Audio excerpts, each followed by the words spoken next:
Hello दोस्तों, स्वागत है आप सभी का आपके अपने परिवार ऑफिशियल स्टडी अड्डा चैनल में। हम लोग दोस्त एसएससी जीडी के लिए दोस्त 2025 में जो पेपर वाला है उसके लिए मैथ्स पढ़ रहे हैं। और डेली दोस्त हम लोग आर्मी बैच के अंतर्गत जो पढ़ते हैं उसमें आपको दोस्त प्रैक्टिस सेट नहीं मिलता है, उसमें आपको दोस्त चैप्टर वाइज क्लासेस मिलती हैं। इसलिए हमने एक दिन रखा है भाई सैटरडे को आपको दोस्त प्रैक्टिस सेट दिया जाता है, जिसमें आपको बेहतरीन सा एक प्रैक्टिस सेट सॉल्व करवाया जाता है, जो कि आज उसका प्रैक्टिस सेट नंबर दोस्त 55वां है। मतलब 55वां नंबर का हम लोग दोस्त प्रैक्टिस सेट आज सॉल्व करने वाले हैं। इसमें आपको टॉप 20 क्वेश्चन मिलते हैं, जो बहुत ही बेहतरीन लेवल के दोस्त क्वेश्चन लिए जाते हैं। हालांकि जो बनने वाले क्वेश्चन होते हैं आपके एग्जाम्स में, मतलब कि जिस टाइप के बन सकते हैं उस टाइप के क्वेश्चन दोस्त मैं लेकर आता हूं आपके लिए। तो आज का प्रैक्टिस सेट भी बहुत जानदार है दोस्त। अगले सैटरडे को एक प्रैक्टिस सेट हुआ था, आज फिर से सैटरडे को ही एक दोस्त प्रैक्टिस सेट होने वाला है। तो स्टार्ट करने से पहले मैं बता दूं, अगर आप लोग अभी चैप्टर वाइज कंप्लीट नहीं किए हो तो लगभग आपके पास अभी 1.5 महीने का टाइम है दोस्त। 1.5 महीने क्या, लगभग मान के चलो 1 महीने का टाइम है। आज 3 तारीख है, आज से 1 महीने का टाइम है।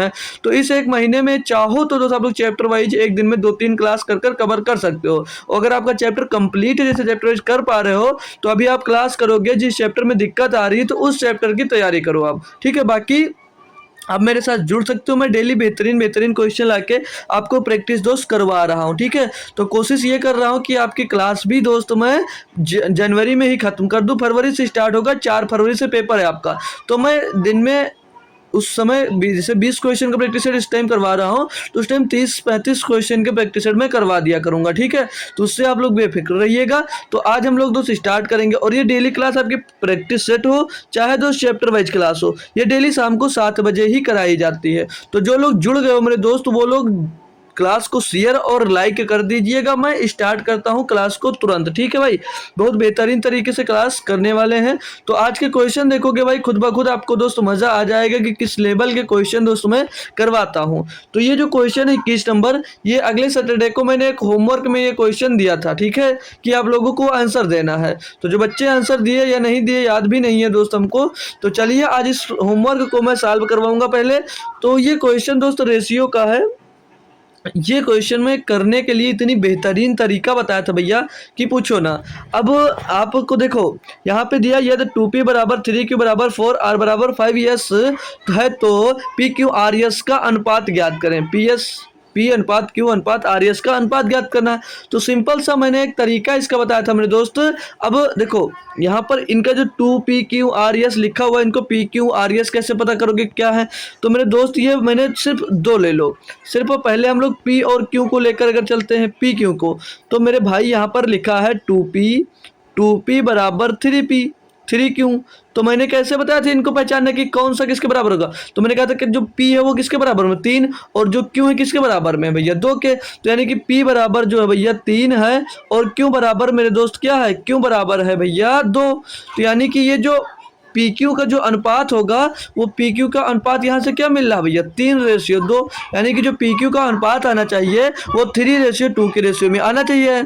तो भैया अब इसमें PQ कौन सा है, ये P हो गया, Q हो गया, ये R और ये इसका रेशियो जो लिखा है। तो हम PQ का आगे देख लेते हैं कि किसमें 3:2 बन रहा है मेरे दोस्त।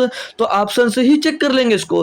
तो यहाँ से ये 0 से 0 चला जाएगा, तो PQ 3:2 का रेशियो बन रहा है, तो ये ऑप्शन हो सकता है। यहाँ पर आए हम तो ये 4×3=12 और 4×5=20, तो ये भैया बन ही नहीं रहा, क्योंकि 3-5 का रेशियो बना दिया, लेकिन 3 और 2 का रेशियो बनाना चाहिए था, नहीं बना, हटा दिए। यहाँ पर आया भैया तो 0 से 0 कर दिया, तो 2-3 का रेशियो बना, लेकिन ये 3 और 2 का रेशियो चाहिए था यहाँ से। तो अब ऑप्शन नंबर आ गया हम लोग 4 पे। तो 4 पे आया तो 0 से 0 खत्म, 3:2 यहाँ पर भी मिल गया। अब हमको 2 ऑप्शन मिल गए। अब 2 मिल गए तो आगे कैसे चेक करें। तो मेरे भाई अब आप लोग क्या करो, अब आप लोग Q और R को चेक कर लो। Q और R को चेक कर लो, यानी कि 3Q दिया यहाँ पर, और बराबर में 4R दिया है। तो 4 बराबर क्या हो गया Q, और R बराबर क्या हो जाएगा 3, यानी कि Q रेशियो R क्या मिलेगा, Q रेशियो R मिलेगा 4:3। यही तो मिलेगा मेरे दोस्त। आप लोग बताओ भैया, यही तो मिलेगा। क्लियर भाई, यही मिलेगा। तो अब हम लोग Q और R को चेक करेंगे। तो Q कितना है, ये 4 से कटेगा, 4×5=20, और ये 4×5=20 पहला ऑप्शन, और 4×3=12। तो ये 5:3 का रेशियो बना दिया, लेकिन रेशियो इसको बनाना चाहिए था 4:3 का। तब ऑप्शन पहला नहीं होगा, तो ऑप्शन डी ही करेक्ट होगा। चेक करेंगे QR को, तो 4 पंचे 20, 4 से नहीं कट रहा भैया, 5 से देखेंगे, 5 चौक 20 और 5 थे 15, तो 4:3 यहाँ पर भैया आपका पी और क्यू, सॉरी क्यू और आर बना रहा। क्यू आर का यही दो कॉलम थे भैया, ये बना दिए। तो आप चेक कर सकते थे भैया यहाँ से भी। तो बात क्लियर है ना भाई दोस्त, क्लियर भाई। तो ऑप्शन नंबर 4 यहाँ पर सही होगा। अब आप लोग आरएस भी चेक कर सकते थे, नहीं मिलता अभी 2 ऑप्शन में क्लियर हो जाता, तो हम लोग आरएस को भी चेक कर सकते थे। आरएस क्या दिया है, 4r बराबर 5s, 5s, तो 5 के बराबर सामने क्या है r, और यस के सामने 4 आ जाता।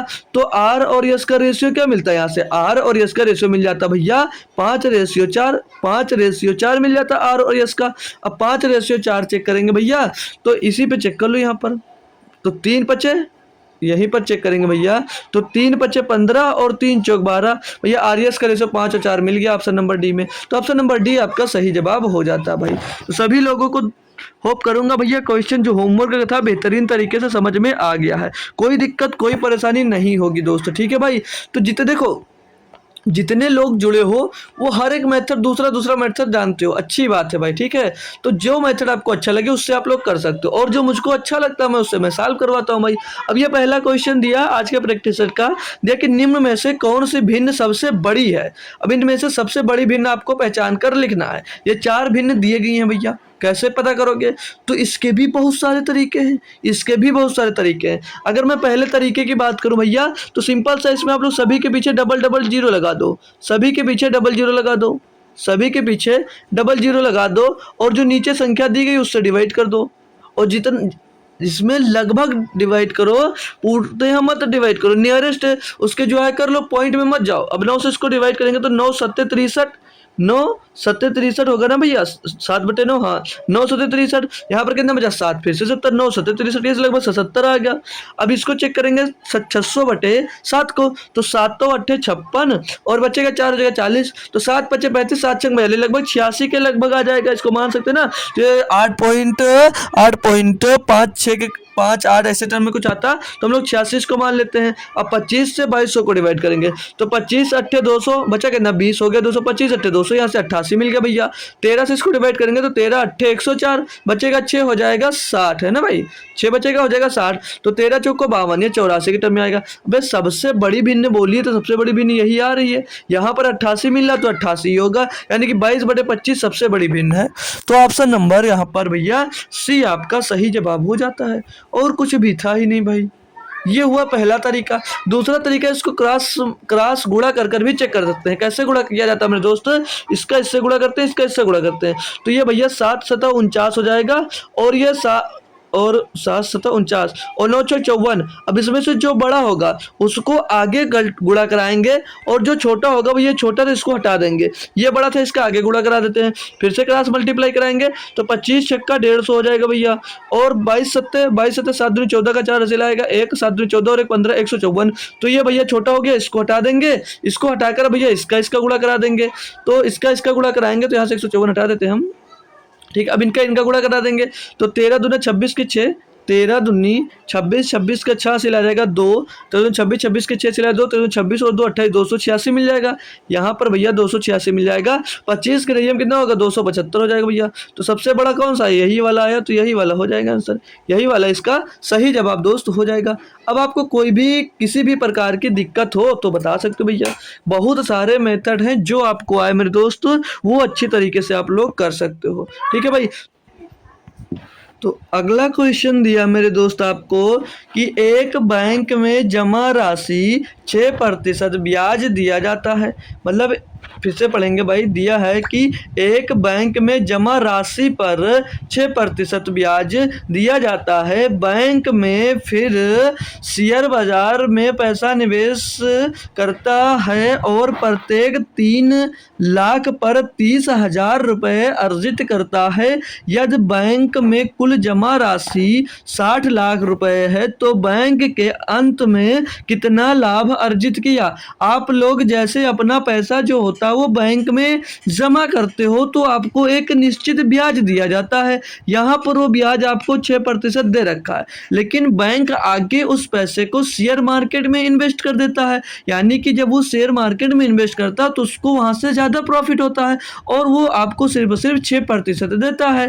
यानी कि अब देखो यहाँ पर आ गया, बैंक फिर शेयर बाजार में पैसा निवेश कर दिया। बैंक ने शेयर बाजार में अपना पैसा निवेश कर दिया, उसने 3 लाख रुपए निवेश किया, उस पर 30,000 रुपए का ब्याज मिला। यानी कि उसको देखेंगे कितने प्रतिशत ब्याज मिला, कितने प्रतिशत ब्याज मिला। तो यहाँ पर हमें कितना मिलता है, हमें मिलता है, जैसे वो बैंक में हमने पैसा कुछ जमा कर दिया तो हमको 6% का ब्याज मिलता है।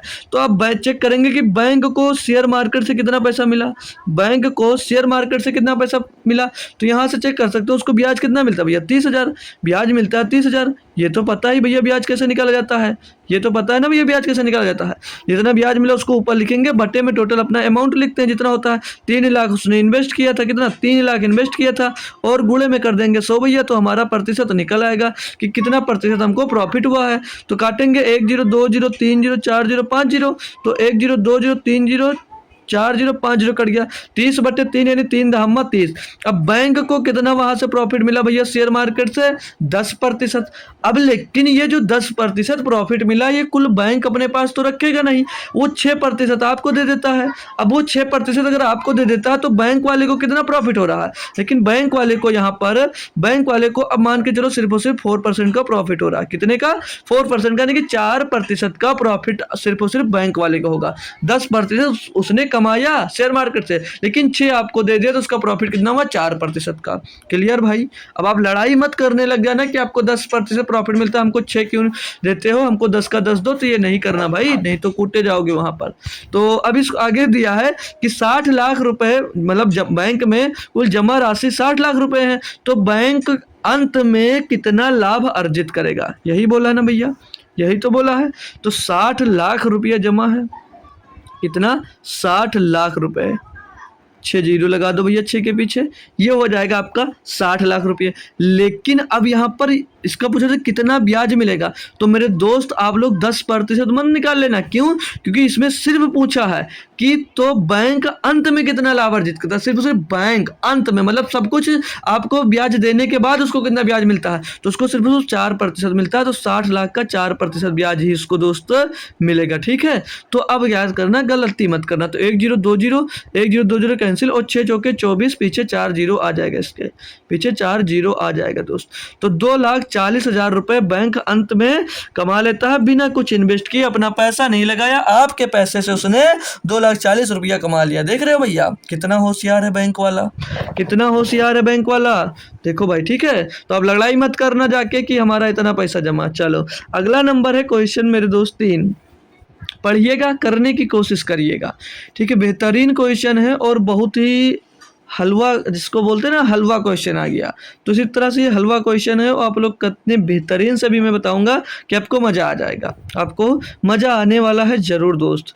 तो क्वेश्चन मेरे भाई दिया आपको कि अगर 5 की पावर 3 घनमूल ऑफ x प्लस 12 घनमूल ऑफ x बराबर 13 घनमूल ऑफ x है, तो x का मान क्या होगा। अब ये तो यहाँ इसको कुछ देर के लिए आप लोग होल्ड कर दो, इसको आप लोग कुछ देर के लिए होल्ड कर दो। आप लोग अपना ध्यान लगाओ 5 12 13 पर। तो ये कुछ आपको नजर आ रहा है, ये 5 12 13 जो है वो कुछ आपको नजर आ रहा है, कुछ समझ में आ रहा है। तो 5 13 क्या होता भैया, ये भैया 5 12 13 आपको ट्रिपलेट नहीं नजर आ रहे हैं, त्रियक, पाइथागोरस प्रमेय से त्रियक निकाला जाता है। तो ये पाइथागोरस हमने आपको त्रियक जो ट्रिपलेट्स होते हैं ये आपको भैया सिखाया भी है, किसमें, एनटीपीसी जब पढ़ा रहा था तो उसमें आपको सिखाया था कि 5 12 का ट्रिपलेट्स क्या होगा, 5 12 का ट्रिपलेट्स हो जाता है भैया 13। यानी कि पाइथागोरस प्रमेय क्या कहता है, 5 का स्क्वायर और 12 का स्क्वायर करोगे तो 13 के स्क्वायर के बराबर हो जाता है। यानी 5 स्क्वायर प्लस 12 का स्क्वायर बराबर 13 का स्क्वायर होता है। ठीक है भाई, तो ये ट्रिपलेट्स होते हैं। अब इनको सॉल्व करने का तरीका क्या मेरे भाई, तो ये जो इसकी पावर में लगा है इनसे कंपेयर कर दो, जो पावर में लगा है इनसे कंपेयर करना है। ठीक है, किससे कंपेयर करना है, जो पावर है इनके पावर से दोस्त कंपेयर करना है। ठीक है, बात समझ में आई कि ये जो 5-12 का ट्रिपलेट पूछेंगे, 5-12 का ट्रिपलेट ट्रिपलेट क्या होगा, तो 13 होगा। अब लोगों को याद कराया गया है, तो इसकी जो पावर में लगा हमने पावर से इसके कंपेयर कर दिया, ठीक है भाई। तो यहाँ पर जो 3 घनमूल of x is equal to क्या आ गया, 2 आ गया भैया, पावर को कंपेयर किया।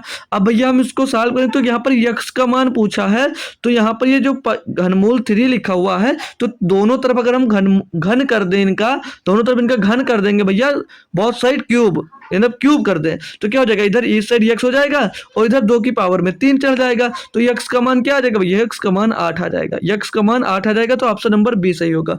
अब कुछ बच्चों के मन में ये क्वेश्चन उठ रहा होगा कि ये दूसरा यहाँ पर वर्ड कर दे, तो ये भैया जो वर्ड हो करेगा वो ट्रिपलेट से ही करेगा, और ट्रिपलेट्स के अलावा अगर कोई और वर्ड होगा भैया तो क्वेश्चन ही नहीं बनेगा। क्वेश्चन बनेगा तो वो आपस में ट्रिपलेट्स जरूर होंगे, तो ये ध्यान रखना, वरना ये क्वेश्चन ही नहीं बनेगा, ठीक है। तो इसके लिए आपको टेंशन लेने की जरूरत नहीं है, ठीक है ना दोस्त, बात क्लियर। आगे बढ़ जाऊं भाई, 4 नंबर, पढ़ो भैया और ट्राई करो करने के लिए, ठीक है। आप लोग बैठा मत किया करो भैया, कोशिश जरूर किया करो एक बार करने की अपने आप से कि क्वेश्चन कैसे में ये क्वेश्चन कैसे हो सकता है और मैं इस क्वेश्चन को किस टाइप से कर सकता हूँ, क्योंकि मैं दूसरी तरह से करवाऊंगा और आप लोग दूसरी तरह से करोगे, ठीक है भाई। तो ये सब सीख लो, अपने आप से भी करने की कोशिश करो। तो आपको क्वेश्चन दिया मेरे दोस्त कि 3 अम्लों ए बी सी की जो सांद्रता है क्रमशः कंसंट्रेशन 20%, 30% और 40% के रूप में निर्दिष्ट की गई है, इन्हें 3, 5 और 1 के अनुपात में मिश्रित किया जाता है जिससे 30% सांद्रता वाला विलयन प्राप्त होता है। तो ए का मान क्या होगा, बहुत बेहतरीन तरीके से करना माय डियर, बहुत अच्छे से देखो, ध्यान से देखना। यहाँ पर जो ए बी सी का रेशियो दिया है, ए बी और सी का जो रेशियो दिया मेरे दोस्त, क्या दिया है, वो दिया 3:5 और रेशियो ए, यही दिया ना मेरे भाई, यही दिया, यहाँ पर ध्यान से देख लीजिएगा, यही दिया है ना दोस्त, यही दिया है। तो ये टोटल विलयन इस जो इनका अनुपात है, ये टोटल विलयन कितना है, 3 और 5 8 और प्लस ए, यानी कि बराबर में कितना टोटल बिलियन है, वो 8 बिलियन हो जाएगा, 8 प्लस ए, ये इनका टोटल बिलियन हो जाएगा भैया। अब इनकी जो सांद्रता है, सांद्रता ए बी सी की कितनी है, ए की भैया 20% है, ए की सांद्रता 20% है ना भाई, और बी की सांद्रता 30% है, बी की सांद्रता 30% है, और सी की सांद्रता माय डियर 40% है, ठीक है दोस्त। तो बोला है इन सबको मिलाने पे जो है भैया, इन सभी को मिश्रित किया जाता है, तो जिससे 30% सांद्रता वाला विलयन प्राप्त होता है, यानी कि टोटल को इनको जब मिश्रित कर दिया जाता है 3%, तो 30% टोटल विलयन प्राप्त होता है, 30% टोटल विलयन प्राप्त होता है। तो अब आप लोग इनका टोटल विलयन निकालने के लिए क्या करोगे, आपस में इन सभी का दोस्त, आपस में इन सभी का गुणा कर देते हैं, आपस में इन सभी का गुणा करोगे माय डियर, तो क्या मिलेगा, 20 या 60%, 20 या 60% और 30 पंचे 150, 30 पंचे 150% हो जाएगा, और इनको करोगे भैया तो 40 ए, यहाँ पर 40% ऑफ ए, ठीक है, 40% ऑफ ए मिल जाएगा भैया, ठीक है। अब इन सभी को प्लस करेंगे, जब इन सभी को जोड़ोगे भैया तो किसके बराबर होगा, ये इनके गुणन के बराबर होगा, यानी कि 8 प्लस ए, 8 प्लस ए, 8 प्लस, अरे भाई 8 प्लस ए और गुणे 30%, गुणे 30%, गुणे 30%, 30% ऑफ 8 प्लस ए, ये हो जाएगा भैया, ये हो जाएगा जब इन सभी का आपस में गुणा कर दोगे। तो इसको और सॉल्व करेंगे माय डियर, तो यहाँ पे 60 और 110 जुड़ेगा भैया, तो बन जाएगा 210%, कितना बन जाएगा 210%, और प्लस का 40% ऑफ ए हो जाएगा, बराबर में भैया ये 30 अट्ठे 3 24 यानी कि 240% और प्लस 30% ऑफ ए, 30% ऑफ ए बन जाएगा। इनको और सॉल्व करेंगे तो 240 की तरफ हम 210 उठा कर ले जाएंगे, तो यहाँ पर बच जाएगा भैया, घटकर 240 से 210 घटेगा तो 30% बच जाएगा, 30% बचेगा, और इस 30% ऑफ ए को भैया 40% ऑफ ए की तरफ लाएंगे, तो यहाँ पर 10% ऑफ ए बच जाएगा, क्या बच जाएगा, 10% ऑफ ए बच जाएगा, ठीक है भैया, ठीक है ना दोस्त, ठीक है भाई। कोई दिक्कत कोई परेशानी हो तो बोल दो भैया, आपका भाई है वो क्लियर जरूर करेगा वो, ठीक है भैया। तो ये मिल जाएगा, ए का मान ही निकालना था, तो ए बराबर क्या हो जाएगा 30/10, 30% बटे 10%, 30% बटे 10%, तो प्रतिशत खलास, 0 से 0 खलास, ए बराबर क्या मिल गया भैया 3, और ए का ही मान दोस्त पूछा गया था। एक बेहतरीन क्वेश्चन आपने दोस्त सॉल्व किया। क्वेश्चन कैसा लगा दोस्त, कमेंट में ये बात जरूर बताइएगा दोस्त, ठीक है। बताना दोस्त कि कैसा लगा है क्वेश्चन। तो चले नेक्स्ट क्वेश्चन देखते हैं अपन ना। भैया क्वेश्चन नंबर 5 दिया है, एक बार देखो क्वेश्चन कर पाओ या ना कर पाओ, लेकिन मैंने क्या बता रखा आपको भैया कि क्वेश्चन को आप लोग पढ़ा जरूर करो। एक बार क्वेश्चन को खुद से पढ़ने की कोशिश जरूर किया करा करो भाई। बहुत समझ में आता है जब पढ़ लेते हो आप लोग, ठीक है, लेकिन पढ़ोगे नहीं तो समझ में नहीं आएगा। तो पढ़ना चाहिए आपको, ठीक है भाई। तो होप करूंगा आप लोग क्वेश्चन जरूर पढ़ते हो भाई। तो दोस्त क्वेश्चन दिया आपको कि 3 उम्मीदवारों एक्स वाई और जेड ने एक चुनाव में भाग लिया। जो एक्स को वाई से 30% अधिक वोट मिले, मतलब जो यक्स है उसको वाई से 30% अधिक वोट मिले हैं, जबकि जेड को वाई से 25% वोट मिले हैं, मतलब जो जेड है उसको वाई से 25% अधिक वोट मिले। एक्स ने जेड को भी 5,000 वोटों से पीछे छोड़ दिया। जो यक्स है उसने जेड को 5,000 वोटों से पीछे छोड़ दिया। यदि 71% मतदाताओं ने मतदान किया, मतलब टोटल मतदाता कोई भी हो अपने आप में पूर्ण यानी कि 100% होता है। 100% में से दोस्त 71% मतदाताओं ने सिर्फ और सिर्फ मतदान किया है, ये याद रखना। बोला किया, और कोई भी अवैध वोट नहीं डाला, मतलब किसी ने गलत वोट नहीं डाला है। तो मतदान सूची में मतदाताओं की कुल संख्या क्या थी, यानी 100% का मान आपसे पूछा जा रहा है। तो तरीका क्या है दोस्त करने का, बहुत बेहतरीन तरीके से मैं करना आपको सिखा रहा हूँ भाई। तो मान लिया जो लड़ा, समझ लीजिए आपके नेता है एक्स और वाई और जेड, ये आपके उम्मीदवार हैं। ये 3 उम्मीदवार समझ लीजिए आपके नेता है।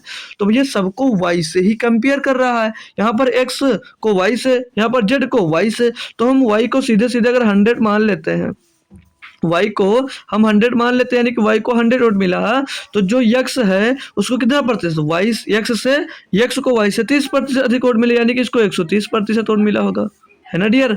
और जेड को वाई से 25% अधिक वोट मिले, यानी कि भैया इसको 100 मिला वाई को, तो भैया वाई से 25% अधिक, यानी कि इसको 125 वोट मिले होंगे। यहाँ तक सारे कॉन्सेप्ट आपके बढ़िया से क्लियर हो रहे होंगे भाई। आगे बताऊं दोस्त, अब आगे बोला ये था क्वेश्चन में कि यक्स ने जेड को भी 5,000 वोटों से पीछे छोड़ दिया। एक्स ने जेड को 5,000 वोटों से पीछे छोड़ दिया। भैया एक्स जो है वो जेड को 5,000 वोटों से पीछे छोड़ दिया। यहाँ पर कितने वोटों से पीछे छोड़ रहा है भैया, 5 वोटों से पीछे छोड़ रहा है। और 5 बराबर है कितना भैया, 5,000। 5 बराबर है कितना, 5,000, है ना भाई। तो एक बराबर क्या होगा, 1,000। अब हमको एक का मान पूछ लिया गया, एक का मान हमसे पूछ लिया गया है, तो हमें पहले टोटल निकालना होगा कि इन सब ने टोटल कितना वोट प्राप्त किया। तो ये जोड़ो भैया, तो 30 और 100 100 230 230 और 100 330 330 और 25 355। तो ये जो टोटल इन सभी को वोट मिला है, जो उम्मीदवार थे इनको जो टोटल वोट मिला है वो मिला है 355।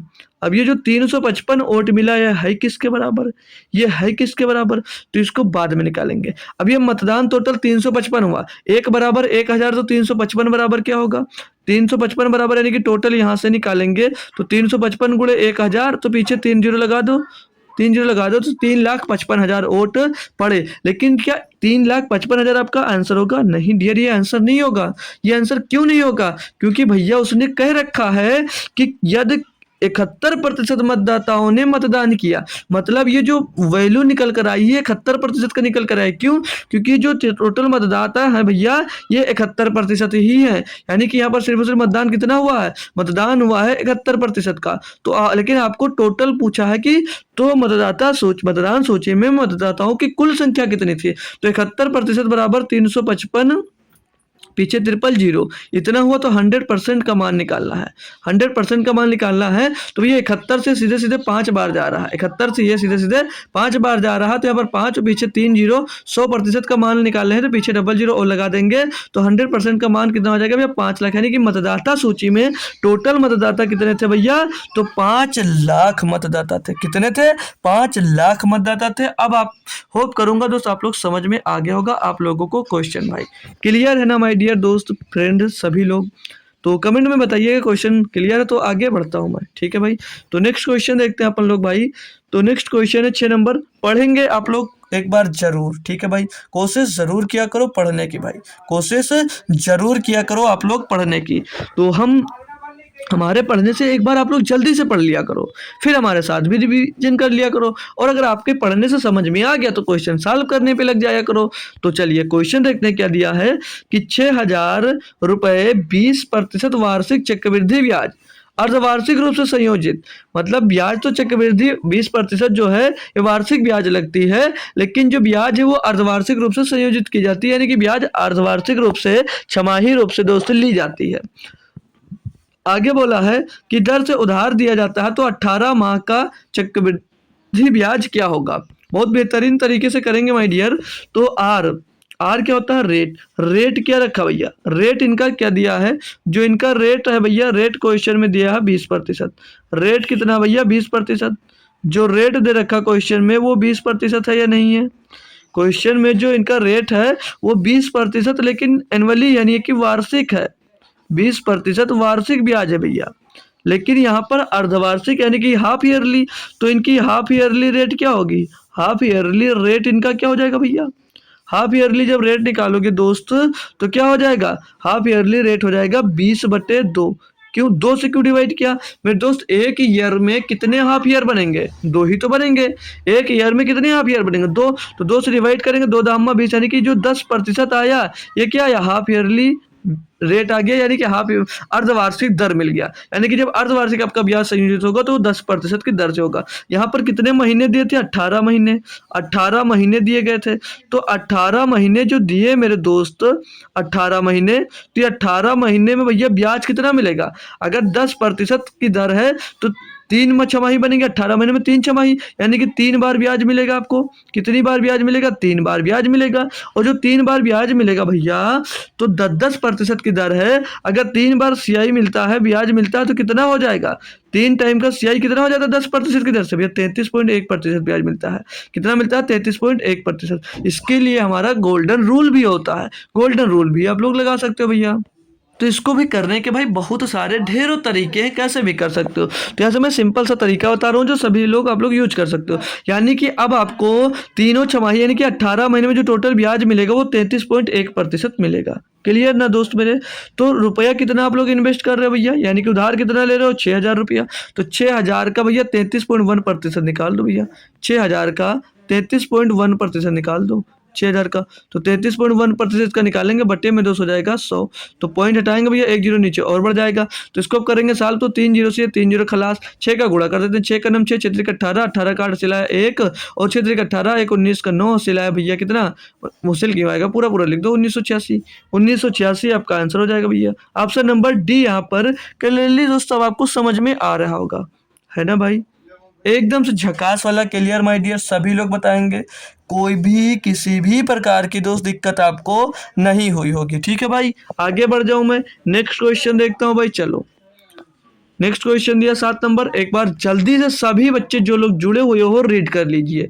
क्वेश्चन को आप लोग रीड कर लेंगे, फिर हमारे साथ पढ़ेंगे और फिर क्वेश्चन को सॉल्व करेंगे। ठीक है भाई, क्वेश्चन जो मैं पढ़ा रहा हूँ भले स्लो में बता रहा हूँ, लेकिन जो तरीके से मैं समझा रहा हूँ वो बहुत अच्छी तरीका भाई, क्योंकि आप लोग जल्दी से सीखो, समझना बहुत जरूरी है, आपको आपको समझना बहुत जरूरी है भैया। ठीक है, क्लियर मेरे दोस्त। ठीक है, तो नेक्स्ट क्वेश्चन दिया है, आप लोग पढ़े होंगे, तो चलिए हमारे साथ भी एक बार रीड कर लीजिए, अगर लगा रहे हो तो लगाइएगा दोस्त। तो मेरे दोस्त आपको क्वेश्चन दिया गया है कि रेलगाड़ी ए की चाल रेलगाड़ी बी की चाल से 16 किलोमीटर प्रति घंटे कम है। जो रेलगाड़ी ए है उसकी चाल रेलगाड़ी जो बी है उससे 16 किलोमीटर प्रति घंटा कम चलती है।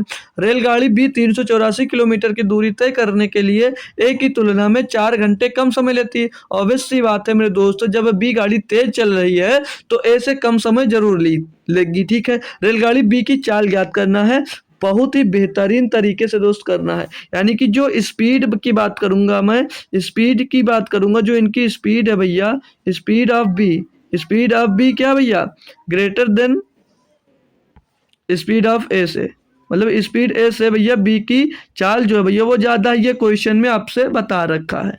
तो सॉल्व करने का तरीका सिंपल सा, तो ए को कितना टाइम लगेगा, ए का टाइम निकालने के लिए, जैसे दूरी दोनों यहाँ पे क्या बोला है, रेलगाड़ी ए और रेलगाड़ी बी इतने किलो, बी की चाल से इतने किलोमीटर कम है रेलगाड़ी बी इतनी दूरी तय करने के लिए। अब दोनों अगर उतनी ही दूरी तय तय करते हैं, यानी कि 384 किलोमीटर की दूरी दोनों तय करते हैं। तो जैसे जितना बी को टाइम लगेगा उससे 16 किलोमीटर कितना 16 किलोमीटर प्रति घंटे कम टाइम लगेगा, यानी उसको यस समय मान लिया, यस समय उसको लग रहा है किसको, बी को। तो जो ए है उसको भैया यस माइनस 16, यानी कि जो मैं यहाँ पर लिख रहा हूँ मेरे दोस्त, तो गौर करना आप लोग, ये ए का टाइम लिख रहा हूँ मैं। ये जो निकलेगा भैया यहाँ से, ये ए का टाइम निकल कर आएगा। ए का टाइम मिलेगा कि ए कितनी टाइम में दोस्त वो 384 किलोमीटर की दूरी दोस्त तय करेगा। ये सॉल्व करने का तरीका भाई, ठीक है। फिर बोला अब इसमें से हम लोग माइनस, और चलो माइनस बाद में बताऊंगा, 384 किलोमीटर की दूरी। अब जो बी तय करेगा, ये बी का टाइम हो गया। बी का टाइम, बी को कितना लगता है भैया, यस टाइम। हमने बी जो पार करता है, ये बी का टाइम लिख लो, बी का टाइम, बी का टाइम, यानी बी का जो जितना टाइम लगता था, हमने मान लिया 384 किलोमीटर की दूरी तय करने में उसको कितना टाइम लगता था, यस टाइम। तो जो ए को लगेगा उतना एस माइनस 4, क्योंकि ओ सॉरी एस माइनस 16, क्योंकि 16 किलोमीटर, सॉरी यार, एस स्पीड होती है भाई, एस जो होता है वो स्पीड होती है, मैं इतनी देर से, ठीक है, स्पीड होता है। तो जो बी है वो एस स्पीड से ओस चल रही है, तो जो ए होगी वो कितनी स्पीड से चलेगी, वो भैया एस माइनस 16 की स्पीड से चलेगी, क्योंकि उससे 16 किलोमीटर प्रति घंटे कम चलती है। तो इन दोनों के बीच में जो समय का अंतर है, यानी कि जो भैया जो बी गाड़ी है वो ए गाड़ी से 4 घंटे कम समय लेते हैं, यानी इनको घटा देंगे तो इनके समय का अंतर कितना मिल गया, 4। बात क्लियर हुई इतनी दोस्त, इतनी क्लियर हुई भैया। दूरी बटे चाल बराबर क्या होता है, समय बराबर दूरी बटे चाल। तो इतना समय लग रहा है इन दोनों के चाल में। अब इनको देखो क्रॉस मल्टीप्लाई करते, बहुत सारे तरीके हैं करने के, लेकिन मैं कहूँगा क्रॉस मल्टीप्लाई कभी मत करने लगना। सिंपल सी बात है, आप लोग क्या करो, इनका दोस्त ऑप्शन से मान उठाओ, यस का स्पीड है, बी की स्पीड निकालना है, तो हमने बी की स्पीड को ही भैया क्या मान लिया था, यस मान लिया था, तो यस की वैल्यू निकाल लो। तो यस की वैल्यू ही तो चारों के चारों दी होंगी, ऑप्शन में से जो सही होगा वही रख लेंगे। तो हम लोग भैया ऑप्शन से जब रखना स्टार्ट करते हैं, तो पहले यस का मान अगर 45 रखते हैं, यस का मान अगर हम लोग 45 रखेंगे, तो माय डियर आप ही खुद से दिमाग लगाना, 5 से वही संख्या पूर्णतया करती है जिसके पीछे 0 हो या तो 5 हो। तो यहाँ पर ना 0 है ना तो 5, यहाँ पर 4 है, तो भैया 5 से कर नहीं सकता, यानी कि ऑप्शन नंबर जो भैया, ऑप्शन नंबर जो 1 है ये तो कभी हो नहीं सकता। आई बात 32 पे, आई बात 32 पे, तो यस का मान हम लोग दोस्त 32 रखते हैं, यस का मान हम लोग 32 रखे, तो 32 इसको डिवाइड करेंगे तो 32 से करना 32 और बचेगा 6 हो जाएगा 64, 32 दूना 64, यहाँ पे 12 आ गया। तो 32 इसका मान यहाँ पर रखेंगे तो भैया 16 ये घट जाएगा तो बचेगा 16, 16 से इसको डिवाइड करेंगे दोस्तों, तो 16 दूना 32 बचेगा भैया 6 हो जाएगा 64, 16 चौको 64, तो 24 माइनस 12। अब 24 माइनस 12 तो इनका अंतर 4 घंटे का आना चाहिए, लेकिन यहाँ पर भैया 12 घंटे का आ रहा है। तो क्या ऑप्शन सही होगा, बिल्कुल नहीं भाई, बिल्कुल भी नहीं, ये ऑप्शन भी आपका गलत होगा, ऑप्शन नंबर बी भी आपका गलत हो जाएगा। तो ऑप्शन नंबर सी से चेक कर लो। तो यहाँ पर यस का मान अगर हमने 48 रखा तो 48 इसको डिवाइड करेंगे, तो 48 से करने 48 कितनी बार 4, मतलब 48 में क्या गुणा कर दे तो पीछे 4 दे, तो 8 का गुणा कर देंगे, तो 8 अठाई 64, 8 बार जाएगा, ये 8 बार जाएगा, 8 अठाई 64 का 4 हसीला भी अच्छे 8, 8 चौक 32 और 6 38, यानी कि 8 बार जाएगा। यहाँ पर इसको पार करने में बी को 8 घंटे लगेंगे। ए का देखते टाइम, तो यहाँ पर भैया हमने 48 रखा, 48 से हमने 16 घटा दिया तो कितना बचेगा 32। अब 32 इसको डिवाइड करेंगे दोस्त तो अभी कितना मिलता 12 घंटा, तो 32 करना 32, 32 दूना 64, यानी कि 12 घंटा। अब इन दोनों के बीच का अंतर देखेंगे, अब ए को 12 घंटे लगेगा, जो बी है उसको भैया 8 घंटे लगेगा, और इन दोनों के बीच का जो समय मतलब टाइम अंतर आ रहा है वो 4 घंटे का ही आ रहा है, 4 घंटे का ही रहा है। तो ऑप्शन नंबर भैया आपका क्या हो जाएगा, सी ही सही जवाब हो जाएगा, सी ही दोस्त आपका सही जवाब हो जाएगा। 50 को चेक करने की भी जरूरत दोस्त नहीं थी। ये इंपॉर्टेंट क्वेश्चन है, आप लोग इसको मोस्ट इंपॉर्टेंट क्वेश्चन लेकर चल सकते हैं कि आपके पेपर में दोस्त पूछे जाने के अधिकांश दोस्त चांस बनते हैं भाई। क्वेश्चन बहुत बेहतरीन था और बहुत ही बेहतरीन तरीके से मैंने आपको दोस्त समझा दिया। तो नेक्स्ट क्वेश्चन है मेरे दोस्त 8 नंबर, इसको देखते हैं कौन सा बच्चा आंसर दे सकता है। बहुत ही लप्पू सा क्वेश्चन है, इसको आंसर दोगे आप लोग कमेंट से ही, ओ सॉरी क्या बोलते हैं इसको, ऑप्शन से ही। तो क्वेश्चन दिया मेरे भाई कि 2 अंकों वाली एक संख्या में इसके इकाई का अंक इसके दहाई के अंक से 2 अधिक है, और दी गई संख्या एवं उनके अंकों के योग का गुणनफल जो होगा वो 460 है, वह संख्या ज्ञात करो। बहुत ही आसान क्वेश्चन है, यानी कि बोला है जो इकाई का अंक है वो दहाई के अंक से 2 अधिक है, यानी कि अगर इकाई का अंक आपका दहाई का अंक 7 है तो इकाई का अंक 9 होगा, यानी कि इससे 2 अधिक है, इकाई का अंक दहाई के अंक से 2 अधिक होना चाहिए, ये सीधे सीधे बोला है। तो देखो भाई क्वेश्चन में जो इनका गुणनफल दिया है, पूछा है, यही तो बोला ना कि इनका गुणनफल 460 है, तो भैया वो संख्या सीधे सीधे 46 नहीं दिख रही है, ये भैया 4 6 4 10 और 46 में 10 का गुणा करोगे कितना आ जाएगा भैया 460, नहीं आता है, नहीं आता, छोड़ दो, नहीं आता यहाँ से समझ में, छोड़ दो। ऑप्शन से कैसे करोगे, ऑप्शन से कैसे करोगे? इसमें क्वेश्चन में ये बोला है कि जो इकाई का अंक है वो दहाई के अंक से 2 अधिक है। अब ये जो यहाँ पर इकाई का अंक है ये दहाई के अंक से कितना अधिक है? जो इकाई का अंक है यहाँ पर वो दहाई के अंक से कितना अधिक है? 4 अधिक है। लेकिन क्वेश्चन में तो 2 बोला, ये हो नहीं सकता। अब यहाँ पर भी ये दहाई के अंक से इकाई का अंक अधिक होना चाहिए, लेकिन यहाँ पर तो 2 कम है, तो ये भी नहीं हो सकता। यहाँ पर आए तो इकाई के अंक से भैया 3 अधिक है, इकाई के अंक से, ओ सॉरी दहाई के अंक से जो इकाई का अंक है 3 अधिक है, तो ये भी गलत है। अब आगे नंबर डी पे, तो जो इकाई का दहाई का अंक होगा वो दहाई के अंक से इकाई का अंक 2 अधिक होगा। ऑप्शन नंबर डी सही है, ऑप्शन नंबर डी सही है। तो सिर्फ और सिर्फ इसको ऑप्शन से ही करना था, इसमें ज्यादा माथापच्ची नहीं करना था, क्योंकि क्वेश्चन बहुत आसान था दोस्त। नेक्स्ट क्वेश्चन 9 नंबर दोस्त क्वेश्चन दिया आपको, पढ़ेंगे, थोड़ा जल्दी जल्दी करते हैं ना, आपका टाइम भी करना है, 20 क्वेश्चन मुझको करवाना भी है। तो मेरे दोस्त क्वेश्चन दिया आपको कि 2 संख्याओं का महत्तम समापवर्तक 12 है और उनका लघुत्तम समापवर्तक जो दिया गया 144 है। यदि उनमें से एक संख्या दी है 48 है, तो इन दोनों संख्याओं का अंतर। अब इन दोनों संख्याओं का अंतर पूछा, दूसरी संख्या नहीं पूछी रही है, यहाँ पर गलती भी मत करना आप लोग। दूसरी संख्या यहाँ पर आपसे पूछी नहीं गई, 2 संख्याओं का अंतर पूछा गया। तो जब भी इस टाइप का दूसरी संख्या निकालना हो तो एक फार्मूला हम लोग बचपन से पढ़ते आ रहे हैं, यानी कि HCF LCM में पढ़ते हैं, तो HCF गुणे LCM, HCF गुणे LCM is equal to first number is equal to first number into second number. ये हम लोग दोस्त पढ़ते आ रहे हैं। ये एक सिंपल सा बेहतरीन फार्मूला है, जो आप लोग याद रखोगे तो कभी भी आपको LCM और HCF में कोई भी किसी प्रकार की दिक्कत नहीं आने वाली है। तो इसमें HCF कितना था, 12 था भैया, और LCM जो था 144 था। फर्स्ट नंबर इसमें दिया गया था 48 और सेकेंड नंबर हमको पता नहीं है, सेकेंड नंबर ही आपको निकालना है दोस्तों। तो इसको करना आपको अब सॉल्व। तो 12 का नंबर 12, 12 चौक 48, 4 से इसको काट देंगे भैया, तो 4 3 12 और 4 6 24। तो सेकंड नंबर जो मिला भैया, सेकंड नंबर मिल गया आपको 36। अब ये 36 आंसर मत देने लगना, क्योंकि आपको ज्यादातर जब बात करें एलसीएम एचसीएफ में तो यही ऑप्शन मिलता है 36 वाला, मतलब दूसरी संख्या पूछी जाती है तो आपको 36 में लगाना। आपसे first number into second number का अंतर पूछा जा रहा है, तो फर्स्ट नंबर हमको पहले से भैया यहाँ पर 48 दे रखा था और सेकंड नंबर हमने 36 निकाल लिया, तो इन दोनों का अंतर पूछा जा रहा है, इन दोनों का अंतर। तो इन दोनों का अंतर कितना आ रहा है भैया, इन दोनों का अंतर कितना आ रहा है दोस्त, तो इन दोनों का अंतर भैया 36 और 48 का अंतर 12 हो जाएगा। 12 ही आंसर इसमें ऑप्शन नंबर सी में दिया गया है। आपका ऑप्शन नंबर सी दोस्त एकदम से सही वाला जवाब हो जाता है दोस्त। क्वेश्चन कैसे लग रहे हैं भाई, क्वेश्चन के लेवल क्या है ये आप लोग खुद से सोच सकते हो, मुझे बताने की कोई जरूरत ही नहीं है भाई, मुझे बताने की कोई जरूरत नहीं कि क्वेश्चन का लेवल क्या है और क्वेश्चन कैसा है, और कंटेंट में कुछ कमी हो तो आप लोग तुरंत भाई हमको बोल सकते हो। अगला क्वेश्चन दिया 10 नंबर, तो मेरे दोस्त क्वेश्चन जो दिया गया है आप लोग पढ़ेंगे एक बार। दिया है कि किसी खिलाड़ी का 15 पारियों का निश्चित औसत है, किसी खिलाड़ी का 15 पारियों का निश्चित औसत है, हमको नहीं पता है कितना औसत है, निश्चित औसत कोई होगा। 16वीं पारी में वह 120 रन बनाता है, जिससे उसका जो औसत रन है वो 6 रन बढ़ जाता है। नया औसत ज्ञात करो। इसके लिए भी ढेरों तरीके बताए हैं, ढेरों तरीके मैंने बताए हैं, ठीक है, तो ढेरों तरीके पे ध्यान मत दो, सिंपल सा पहले बेसिक वाला बताता हूँ आपको। तो क्या होता है भैया, इसका ओल्ड एवरेज हमको नहीं पता है, तो हमने जो पुराना औसत है, पुराना एवरेज होगा भैया, ओल्ड एवरेज लिख सकते थे इसको, जो पुराना एवरेज है उसको मैंने ए मान लिया कि इसका पुराना जो एवरेज होगा वो ए होगा। तो इसका योग कितना होगा, पुराना जो औसत है वो ए है, लेकिन योग कितना होगा, योग कैसे निकालते हैं माय डियर, तो योग निकालते हैं भैया, जितने नंबर आप देखो, योग निकालने का सिंपल सा तरीका क्या बता है, औसत गुणे नंबर ऑफ टर्म्स कितने 15, खिलाड़ी कितने 15, 15 का गुणा कर देंगे, तो ये जो 15 ए आएगा टोटल इनका योग आ जाएगा। अब योग में भैया 120 रन और बना रहे हैं, किसमें 16वीं पारी में, तो 120 रन इसमें हम लोग और जोड़ देंगे। ये योग में जोड़ दिया हमने भैया, किसमें, योग में हमने जोड़ दिया 120 रन। क्लियर माय डियर, जी सर। तो जब ये 120 इसमें जुड़ गया तो कितनी पारी हो गई, 16 पारी हो गई। और अब ये एवरेज कितना था, एवरेज भैया था ए, पुराना एवरेज हमने ए माना था, लेकिन जब 120 रन उसने और बना लिया तो एवरेज 6 रन बढ़ जाता है, यानी ए में भैया 6 रन प्लस कर दो, ये भैया इनका एवरेज हो गया।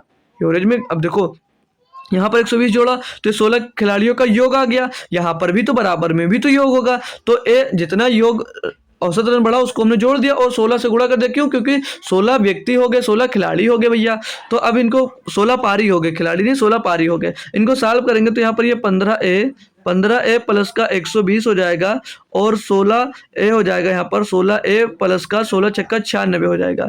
इसको करना माय डियर आपको सॉल्व। तो ये 120 है भैया, इधर 96 तो 96 को 120 की तरफ लाओ, इधर 16A है उधर 15A है तो 15A को 16A की तरफ लेकर आएंगे भैया। तो 16A में से 15A चला जाएगा तो A बचेगा और 120 से भैया 96 चला जाएगा तो भैया 24 बचेगा। क्या बचेगा भैया?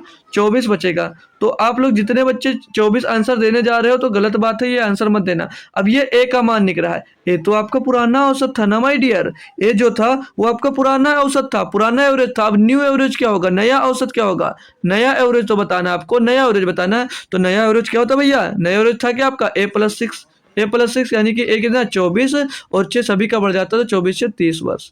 ठीक है, औसत रन सॉरी 30 रन हो जाएगा। औसत रन कितना हो गया? नया एवरेज हो गया भैया 30। बात क्लियर है माय डियर? एकदम से मस्त झक्कास इतनी बेहतरीन तरीके से बताया है कि अब कोई भी क्वेश्चन इस लेवल का कर लो आपको दिक्कत नहीं होगी भाई। तो नेक्स्ट क्वेश्चन की बात करेंगे 11 नंबर। तो 11 नंबर में आपको दिया क्या है कि एक निश्चित समान वार्षिक साधारण ब्याज दर पर 4 वर्ष में 6000 और 7 वर्ष में 6,750 रुपए हो जाती है, वह धनराशि में कितनी है? भाई बहुत आसान क्वेश्चन दिया है और थोड़ा सा अच्छा भी है, आसान भी है और थोड़ा सा अच्छा भी कह सकता हूँ मैं ना भाई, क्योंकि बहुत अच्छा सा भी है और बहुत आसान भी है। तो आसान कैसे होगा? आसान जब मैं सॉल्व करूंगा जब आपको आसान लगेगा, और टफ कब लगेगा? जब आप लोग खुद से करोगे। ठीक है, तो आसान लगने के लिए क्या करना है? तो दोस्त लोग ध्यान दीजिएगा कि एक निश्चित धनराशि समान वार्षिक साधारण ब्याज दर पर 4 वर्षों में 6,000 हो जाती है। यानी जब वो 4 वर्ष लगाता है भैया, 4 वर्ष में कितना रुपया हो जाता है? 6,000। 4 वर्ष में 6,000 हो जाता है। आगे क्वेश्चन में बोला 7 वर्ष में 6,750 रुपये हो जाती है। जब 7 वर्ष होते हैं 7 ईयर्स में ये धनराशि बढ़कर 6,750 रुपये हो जाती है। तो बोला वह धनराशि रुपए में कितनी थी, मतलब कितनी आपने धनराशि इन्वेस्ट की। अब माय डियर यहाँ पर ध्यान दोगे आप लोग, तो यहाँ पर कितने ईयर्स ज्यादा हुए? 3 ईयर्स। कितने ईयर ज्यादा हुए? 3 ईयर्स। तो कितना रुपया हो गया? 6,000 से बढ़कर 6,750 रुपया हो गया, यानी कि 750 रुपया बढ़ गया। यानी सिंपल इंटरेस्ट है, साधारण ब्याज है। तो यानी कि 3 ईयर्स में ब्याज कितना मिला भैया? 3 ईयर्स में ब्याज मिल गया 750 रुपये। तो 1 ईयर्स में कितना ब्याज मिलेगा? 1 ईयर्स में ब्याज मिलेगा, इसको 3 से डिवाइड कर देंगे भाई, तो 3 दूनी 6, 3 पचे 15। कितना मिलेगा भैया? कितना मिलेगा? 250 रुपये। 1 ईयर्स में कितना ब्याज मिला? 250 रुपये। तो माय डियर 4 ईयर्स में कितना ब्याज मिला होगा? 4 ईयर्स में कितना ब्याज मिला होगा? 250 गुणे 4, 250 गुणे 4 यानी कितना हो जाएगा भैया? 1,000। कितना हो जाएगा? 1,000। तो क्वेश्चन में आपसे क्या पूछा था? वह धनराशि कितनी है? तो मेरे दोस्त, मेरे बंधु, मेरे सखा, यहाँ पर ये 4 ईयर्स में इतनी हो जाती है 6,000। तो इसमें हम लोग अगर भैया 6,000 में 1,000 घटा देते हैं तो ये मूलधन नहीं मिल जाएगा। क्यों? क्योंकि भैया 4,000 की ब्याज लगने के बाद 6,000 हुई थी, तो 1,000 इसमें से घटा देंगे तो कितना बचेगा? 5,000। और 5,000 ये आपका मूलधन हो जाएगा, ये आपका मूलधन हो जाएगा। Option number D. कितने बच्चे थे जो इस क्वेश्चन को अपने आप से करने में सक्षम थे भाई? ये मूलधन हो गया भाई। क्लियर है? बहुत बेहतरीन सा क्वेश्चन था और बहुत ही बेहतरीन तरीके से आप सॉल्व भी कर लिए भाई, है ना भाई? झक्कास, एकदम मस्त क्लियर हो गया भाई, कोई दिक्कत कोई परेशानी नहीं। अभी यहाँ पर ये पूछ लेता कि उसकी ब्याज दर क्या है, तो ब्याज दर कैसे निकाला जाता है क्या पता है? इसको हटा दूं भाई, चलो इसको हटा देता हूँ। ब्याज दर आपसे रेट पूछ ले तो रेट क्या निकालने का सिंपल सा फार्मूला है कि 1 वर्ष का ब्याज जो होगा, 1 वर्ष का ब्याज लिखो, 1 वर्ष का ऊपर ब्याज लिख दो और बट्टे में क्या लिख दो? बट्टे में मूलधन लिख दो, बट्टे में मूलधन लिख दो। तो इसका भैया ब्याज कितना था? 1 साल का, 1 वर्ष का ब्याज 250 रुपया था और मूलधन कितना निकाला हमने? 5,000 रुपये निकाला और गुणे में दोस्त कर देते थे 100। तो 102030 102030 कट गया, 5 से 25 को काटेंगे 5%। तो इसकी ब्याज दर कितनी आ गई भैया? 5% आ गई। तो ये सब आ सकता है, कुछ भी क्वेश्चन पूछ सकता है इसमें से। तो दोनों आपको आने चाहिए, चाहे रेट पूछे चाहे आपसे भैया मूलधन पूछे, आप सभी में सक्षम थे भाई। Clear my dear? तो नेक्स्ट क्वेश्चन को करना है आप सभी को। तो 12 नंबर क्वेश्चन जो दिया गया भैया, ध्यान से पढ़िएगा। तो मेरे दोस्त क्वेश्चन आपको दिया है कि राजू ने रवि को 10% के लाभ पर एक वस्तु बेची। राजू ने रवि को 10% के लाभ पर एक वस्तु बेची। रवि ने रामू को 10% हानि पर यह वस्तु बेच दी। ठीक है, यदि रामू ने रवि को 1485 रुपए का भुगतान किया तो राजू रवि को किस मूल्य पर वस्तु बेची? तो राजू को किस मूल्य पर वस्तु बेची किसने? राजू ने रवि को किस वस्तु पर मूल्य बेची, यानी कि वो पहले वाली बात कर रहा है। तो देखो भाई, जल्दी करने का तरीका बताऊंगा और देर से भी करने का तरीका बताऊंगा। तो पहला तरीका जल्दी करने वाले का है। यहाँ पर दिया है कि राजू ने रवि को 10% के लाभ पर वस्तु बेची, यानी कि जिसकी सेलिंग प्राइस कितनी रही होगी? सेलिंग प्राइस इसकी कितनी रही होगी भैया? 100 का सामान माना, 10% लाभ पर बेचा, यानी कि 110 रुपये में बेचा होगा। 110% में बेचा होगा ना डियर? जी सर दिया होगा, 110% में बेचा होगा, यानी कि जो आंसर होगा वो 11 गुणे 10 लिख सकते इसको, वो 11 का मल्टीपल जरूर होगा। तो चेक करना चाहो तो 5 1 6 कभी नहीं होगा भैया ये, और 16 कभी नहीं डिवाइड होगा, 12 कभी नहीं डिवाइड होगा, 16 5 1 6 और 6 शून्य शून्य, तो जिनका अंतर हो ये 0 होता है, यानी कि ऑप्शन नंबर डी सही जवाब होगा। आप पूरा चेक नहीं करना चाहिए था आपको, पूरा मतलब सॉल्व करने की जरूरत नहीं है, आप लोग ऐसे आंसर दे सकते हो, लेकिन सॉल्व करने का भी तरीका आपको पता होना चाहिए ना मेरे दोस्त। तो 10% की बात कर रहा, सिर्फ और सिर्फ जितना प्रतिशत दिया उसको आप लोग पहले फ्रैक्शन में चेंज कर लो। तो सिर्फ और सिर्फ 10% की बात की तो 1/10 आ जाएगा ये फ्रैक्शन। क्लियर ना डियर? जी सर। तो राजू ने रवि को 10% के लाभ पर बेचा, यानी राजू ने 10 रुपए में खरीदा और 1 का लाभ लेकर 11 में बेच दिया। 10 में खरीदा और 1 के लाभ में भैया 11 में बेच दिया, यहां से वो निकल कर आया। क्लियर दोस्त? अब भैया आगे रवि ने रामू को 10% हानि पर बेच दिया, यानी रवि ने 10 रुपए में खरीदा और 10% हानि यानी कि 9 रुपए में बेच दिया भैया। तो यहां से अब ये जो इनको सॉल्व करने पे जानते हो क्या निकलेगा? ये रामू का सीपी निकलेगा। क्या निकलेगा? रामू की जो सीपी होगी यानी कि सेलिंग प्राइस वो निकलेगी, ओ सॉरी यार शिपिंग मतलब कॉस्ट प्राइस, ठीक है। और यहाँ से जो निकलेगी वो राजू की सेलिंग ओ सॉरी कॉस्ट प्राइस निकलेगी, राजू की कॉस्ट प्राइस निकलेगी ना कि सेलिंग प्राइस। तो 10 दाम में 100 हो जाएगा और 11 नाम 99 हो जाएगा। क्लियर दोस्त? बताओ यार एक बार क्लियर हो रहा तो बताओ, आगे बढ़ूँ मैं। तो ये जो रामू है ये रामू था इसमें कि हमने अपने मन से लिख दिया है, राजू को रामू लिख दिया भाई, है भाई रामू जी इधर है। तो रवि ने रामू को 10% हानि पर बेची, मतलब जो रवि था वो ये रामू जी को कितने में बेच दिया? 10% हानि पर, यानी 99 में बेच दिया, यानी कि 99 में बेच दिया। और 99 बराबर है क्या भैया? 1485। तो 99 बराबर आप लोग क्या रखोगे भैया? 1485। 99 बराबर क्या रखोगे भैया? 1485। क्लियर ना डियर? क्लियर है? बताएंगे। ये रामू का कॉस्ट प्राइस निकल कर आया है, तो इनका भैया एक का मान निकाल लो। एक का मान निकालोगे तो कैसे निकालोगे?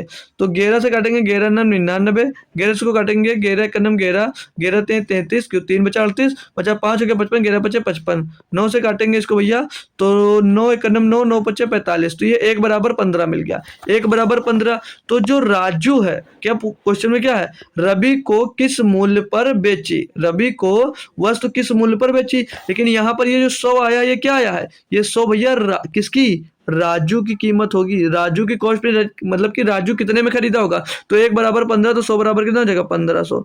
तो 1500 रुपये में तो राजू ने खरीदा होगा, लेकिन राजू ने भैया 10% लाभ पर बेचा है। किसको? रवि को। तो रवि कितने में खरीदा होगा यही निकालना है, रवि को किस मूल्य पर बेची गई। तो 1500 के सामान को 10% के लाभ पर बेचा, यानी कि 110% में बेचा होगा। तो 110/100 निकाल लो इसका, 1 0 2 0 1 0 0 कैंसिल, 15 0 15 15 का 15 15 5 चला 1 15 का 15 16 1650 रुपए में भैया, कितने में? 1650 रुपए में भैया राजू ने रवि को बेचा होगा, यानी कि जो रवि का मूल्य होगा, मतलब रवि का जो कॉस्ट प्राइस होगा भैया वो कितना होगा? वो हो जाएगा मेरे दोस्तों 1650 रुपए। बढ़िया सा क्वेश्चन, समझ में सभी दोस्त को आ गया। नेक्स्ट क्वेश्चन की ओर चलता हूं भैया। क्वेश्चन समझ में आ रहे हैं तो आप लोग थम्स अप कर सकते हो भाई। तो अगला और एक बेहतरीन सा क्वेश्चन, ये लगभग हर शिफ्ट में रिपीट होने वाला क्वेश्चन दोस्त है, ये वाला दिया है, थोड़ा अच्छा क्वेश्चन है कि 2 4 6 के चतुर्थ अनुपाती 4 प्रोपोर्शनल। ये प्रोपोर्शनल तो निकालने के लिए बेहतरीन तरीके से मैंने ही बता रखा भैया यहाँ पर कि पूछो भी ना। और 4 8 के तृतीय अनुपाती थर्ड प्रोपोर्शन, अभी प्रोपोर्शन पढ़ाया है शायद 3 या 4 दिन पहले, उसी में बहुत बेहतरीन तरीके से सिखाया था भैया। का अनुपात ज्ञात कीजिए भैया। तो 2 4 6 इनका भैया, अब हम एक बार रिपीट कर देता हूं भाई, हालांकि टाइम आपका ज्यादा हो रहा, लेकिन चलिए कोई बात नहीं, रिपीट कर देता हूं। तो जब भी आपको चतुर्थ अनुपाती निकालना हो माय डियर, तो ABC का मान लीजिए 3 संख्या दी गई है, ओ ABC का आपसे फोर्थ प्रोपोर्शन पूछे, क्या पूछे भैया? फोर्थ प्रोपोर्शन पूछ ले। जब भी फोर्थ प्रोपोर्शन पूछ ले तो क्या फार्मूला लगाते हो? हमने क्या सिखाया था कि लास्ट वाले 2 गुणे यानी कि B और C का गुणा कर दो, A से डिवाइड कर दो, ये हो जाएगा आपका फोर्थ प्रोपोर्शन प्रपोर्शन। अब आपको जब थर्ड प्रपोर्शन निकालना हो, तृतीय अनुपात, जैसे ए और बी दिया गया है, इनका आपको जब थर्ड प्रपोर्शन निकालना है, जब इनका आपको थर्ड प्रपोर्शन निकालना है, तो इनके लिए भी सिंपल सा तरीका बताया था। भाई इतनी जल्दी भूलोगे तो काम कैसे चलेगा, ठीक है। थर्ड प्रपोर्शन निकालने के लिए मैंने सिखाया था कि बी स्क्वायर अपन ए कर दो, बी स्क्वायर अपन ए कर दो बस। तो आइएगा अब हम लोग अपना क्वेश्चन सॉल्व करते हैं डियर। तो पहले अब संख्या के 2 4 6 का तृतीय अनुपाती, अब यानी बी और सी का गुणा, तो 6 और 4 का गुणा, 6 चौके 24, 24 बटे 2 2 हो जाएगा, कितना मिलेगा यहाँ से 12 मिल जाएगा भैया, ये मिल जाएगा यहाँ से 12। अगला इनका रेशियो किसका लेना, 4 और 8 का तृतीय अनुपाती, तो 4 और 8 का स्क्वायर कितना होगा 64, 64 बटे भैया 4, तो इसको डिवाइड करेंगे 4 से, 4 का नाम 4, 4 6 24, तो 12 और 16, 12 और 16 इनका रेशियो मिल गया। तो 4 3 12, 4 चौक 16, तो ये भैया 2 4 6 के फोर्थ प्रपोर्शन ये हो गया और थर्ड प्रपोर्शन ये हो गया भैया, इन दोनों का रेशियो 3 4 आ गया। तो ऑप्शन नंबर ए यहाँ पर सही जवाब हो जाएगा। ऑप्शन नंबर ए मेरे दोस्तों सही जवाब हो जाता है। कुछ भी क्वेश्चन में था नहीं, बहुत अच्छे से आप लोग कर पाए थे। नेक्स्ट क्वेश्चन की ओर बढ़ेंगे हम लोग। तो नेक्स्ट क्वेश्चन दिया मेरे डियर माय डियर स्टूडेंट्स, दोस्त बहन भाई, कि एक खुदरा विक्रेता अपने ग्राहकों को एक वस्तु पर निम्नलिखित छूट योजनाएं प्रदान करता है। पहली छूट क्या है, बोला 15% की 2 क्रमिक छूटें, 12% और 18% की 2 क्रमिक छूटें, तीसरा भैया सी ऑप्शन पे कि 7 वस्तु खरीदें और 3 निःशुल्क प्राप्त करें। ग्राहक के लिए कौन सी योजना सर्वाधिक लाभदायक होगी। ग्राहक जैसे आप अगर कोई सामान खरीदने जाते हो, तो कोई भी सामान हो तो आपको प्रॉफिट कब होगा, जब ज्यादा छूट मिले, यानी कि जब आपको ज्यादा छूट मिलेगा, यानी कि आपको ज्यादा फायदा होगा, तभी आप लोग सामान खरीदोगे। 100 रुपए का सामान है, अब वो बोले 20 रुपया मैं छूट दे रहा हूँ, वो अगला बोले 30 रुपये, तो आप लोग 30 रुपये छूट वाला लोगे। तो वही यहाँ पर पूछ रहा है कि सबसे ज्यादा ग्राहक के लिए कौन सी योजना इसमें सही होगी, इन तीनों में से कौन सी योजना करेक्ट है, उसको लेना चाहिए। 300 योजना में से कौन सी योजना उसको, ग्राहक के लिए कौन सी योजना सर्वाधिक लाभदायक रहेगी। तो योजना नंबर 1 की बात करते हैं। तो जब 15% की 2 क्रमिक छूटें मिलती हैं, तो भैया जब लगातार 2 क्रमिक छूटें मिलती है, उसके लिए हमने एक सिंपल सा फार्मूला आपको पढ़ाया था, शायद भूल गए हो आप लोग। ए प्लस बी नेट चेंज का फार्मूला है, ए प्लस बी माइनस ए गुणे बी माइनस ए गुणे बी बटे में 200।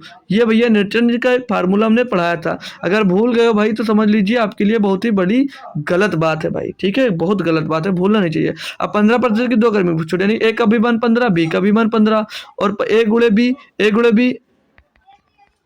15 गुणे 15, 15 प्लस 15 और माइनस ए गुणे बी, यानी 15 गुणे 15 225, और 225 बटे 100, 225 बटे 100 हो जाएगा भैया। तो 100 से इसको डिवाइड करोगे, 2 अंक बाद दशमलव कर लग जाएगा। तो 15 दूना 30, 30 माइनस का भैया 300 लिख दिया यार, 30, 15 दूना 30 माइनस का 2.25, इसमें से घटाएंगे दोस्त क्या बचेगा, यहाँ पर बच जाएगा मेरे दोस्त 27.75, इतने प्रतिशत की छूट मिलेगी अगर 15% की 2 क्रमिक छूटें मिलती हैं।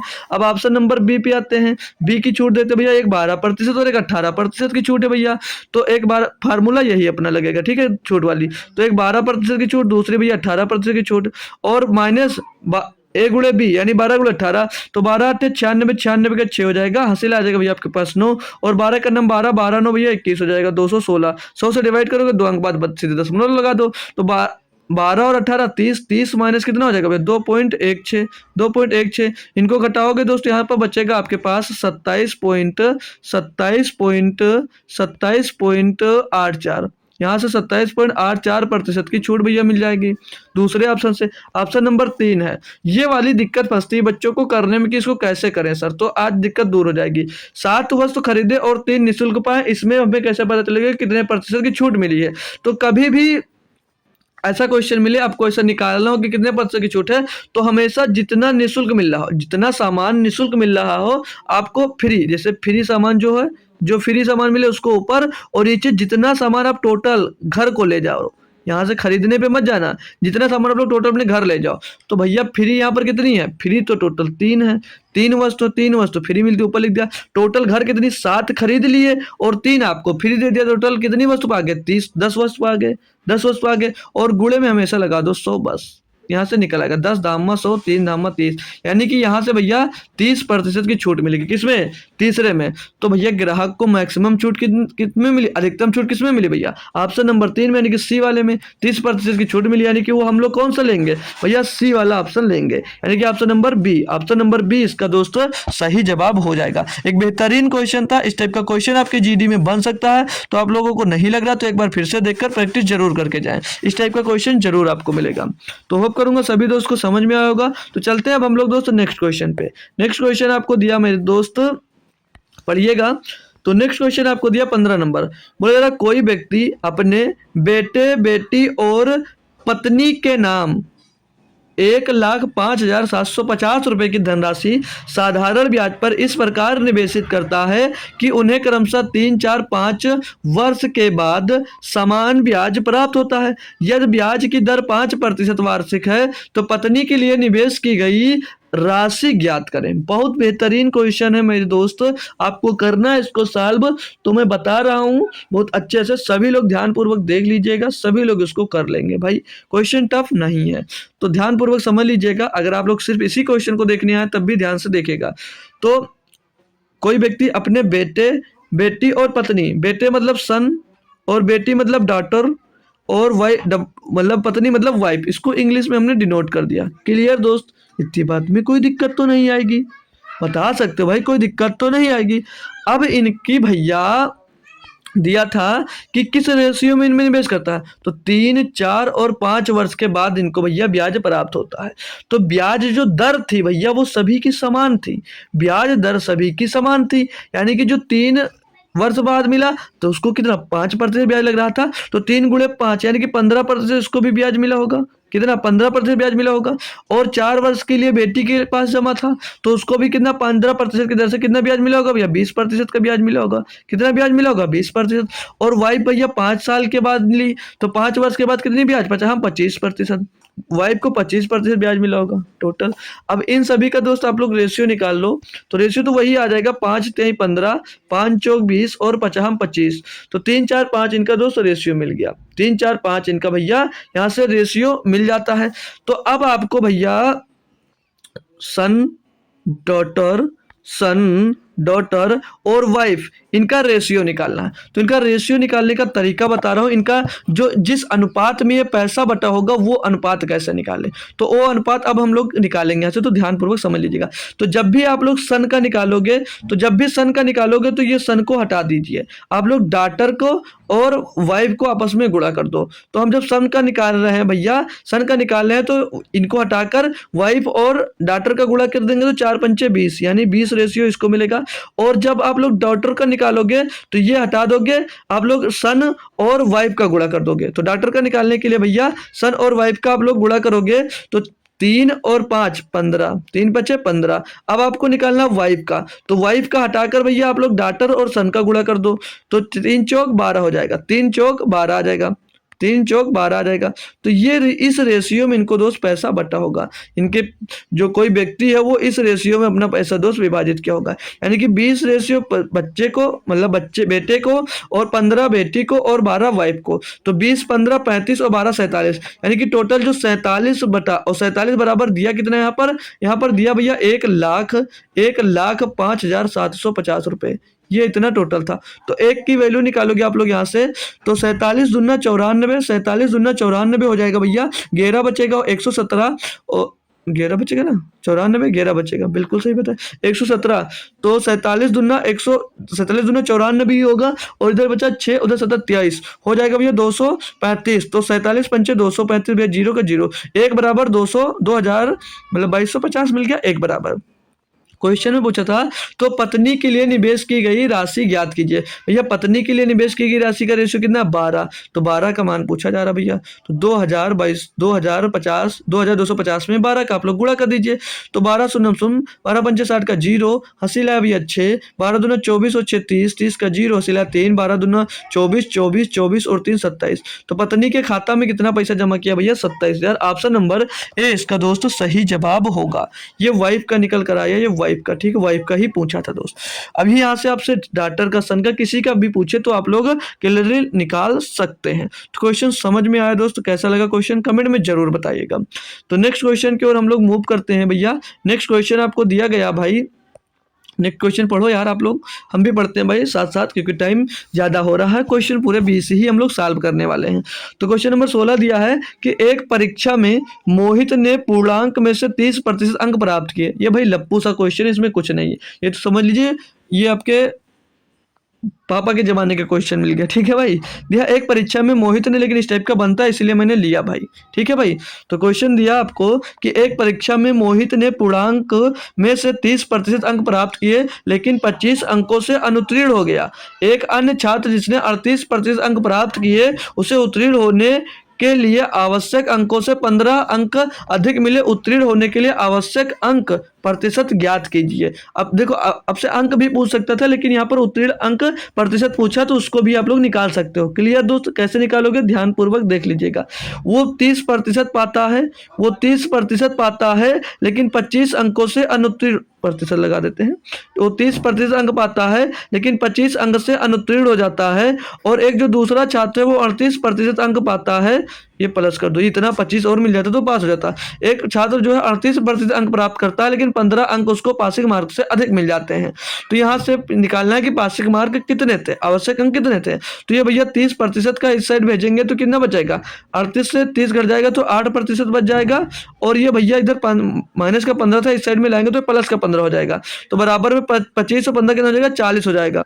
तो भैया 8% का मान कितना है, 40। तो 1% का मान कितना हो जाएगा, 1% का मान हो जाएगा मेरे दोस्त 5। 1% बराबर 5 अंक।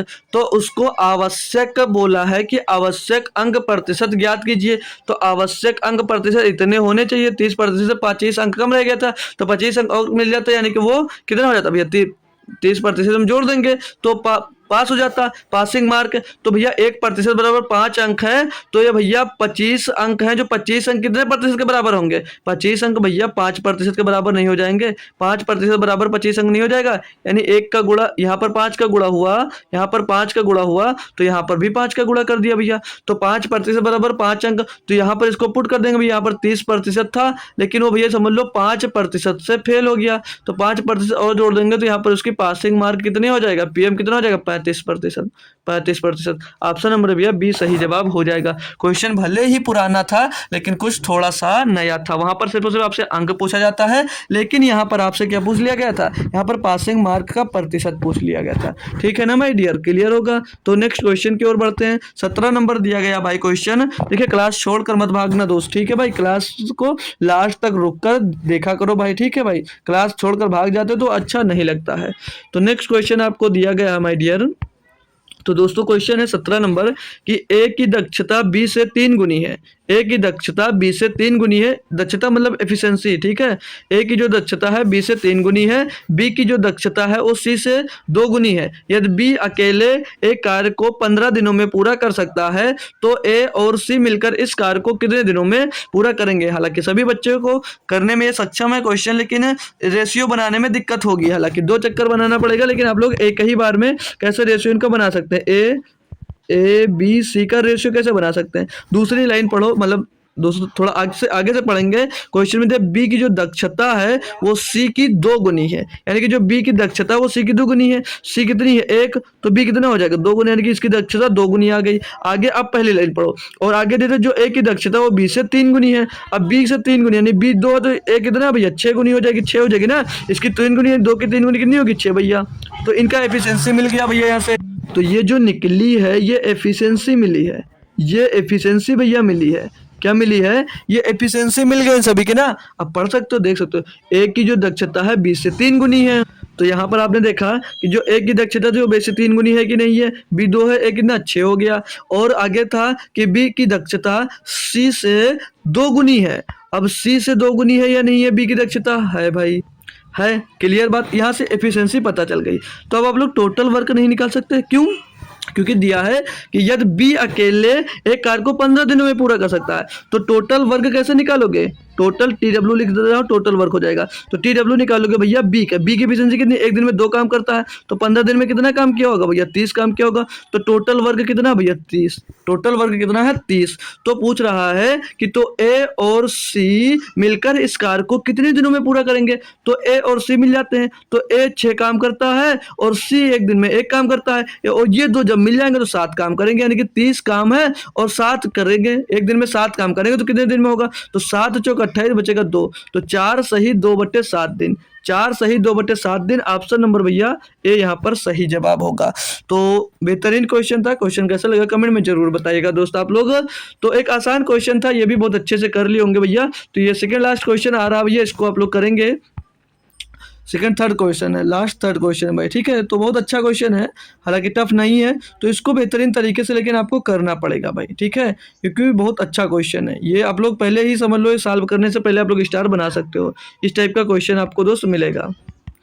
तो पढ़ते मेरे दोस्त, क्वेश्चन आपको दिया है कि एक व्यक्ति ने 4 घंटे में 54 किलोमीटर की दूरी तय की। उसने कुछ दूरी 6 किलोमीटर की चाल से पैदल चलकर, शेष दूरी को 18 किलोमीटर की चाल से साइकिल द्वारा तय की। पैदल तय की गई दूरी किलोमीटर में ज्ञात कीजिए। तो इसको मैं एलिगेशन से बताऊंगा दोस्त, एलिगेशन से बताऊंगा। तो चलिए पहले आप यहाँ पर एक काम करो, आप लोग इनकी एवरेज स्पीड निकाल लो।